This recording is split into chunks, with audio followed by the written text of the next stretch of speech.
welcome back to Cindy's Library. We're going to talk about my January plans. Now, I already talked about some general goals for next year, but in some ways they were rather nebulous. So here is what I am thinking for January. Okay, for starters, as you can see, I have made some decent progress on Wives and Daughters, but this will be my first priority to finish for sure.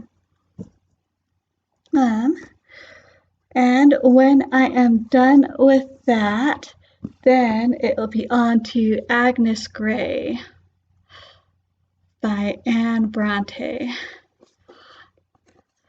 And then my next Elizabeth Gaskell will be Ruth. Seems an appropriate one to read in the wintertime. And if I have time, I may fit in A Room of One's Own by Virginia Woolf. I have been meaning to read this for a while, and I would like to get to it.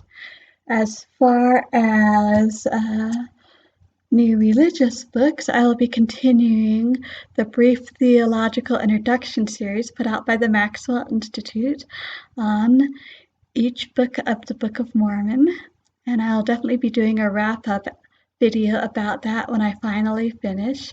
I'm on, the only one they split into two was Alma because it is so long, so I am doing Alma 30 through 61 right now, and I'm quite enjoying it. Each of these are different, but they're so good, so excited to talk about them once I'm done with those.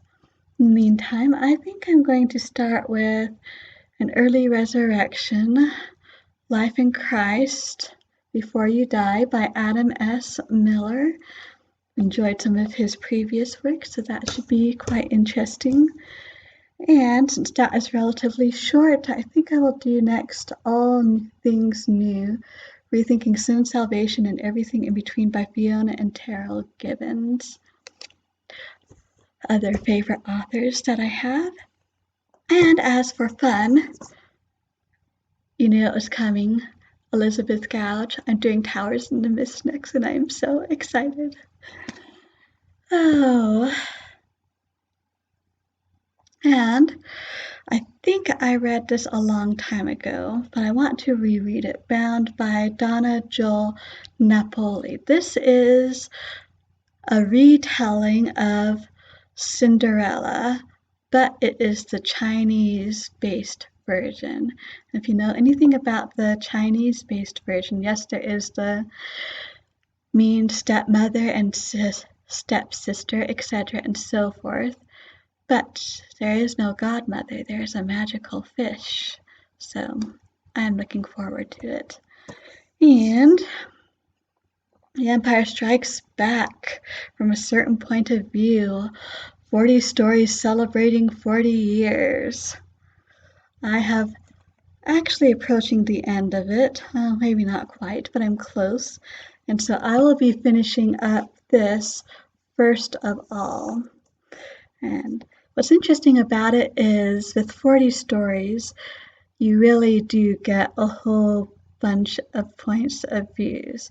You have some major characters where you have the points of view from them, like Yoda or like Wedge Antilles, or secondary characters like Luke's wingman Dax or the Tauntaun handler, things like that. You have points of view from characters we have never even heard from, at least not based on the movies. One cool one is Ray Sloan, who has been making the Empire more exciting ever since she was first introduced by John Jackson Miller back in A New Dawn. So she's a wonderful character to have back, and you even get things like points of view from the Wampa or the Space Slug. That one is actually rather bittersweet. I'll tell you guys more about it later, but yep, I will be finishing that. I don't think I made any progress on this this month. So I have to get through that and see how much of this I can do, see if I get inspired by other things, but I am looking forward to a good reading January. And if I don't get to all of these things, or if I switch it up, that's okay too. So those are my January plans. Thank you for letting me share them with you and for watching. If you have any comments, suggestions, if you want to share your own January plans, feel free to leave them in the comments. And until next time, I hope we all stay safe and healthy. And as always, happy reading.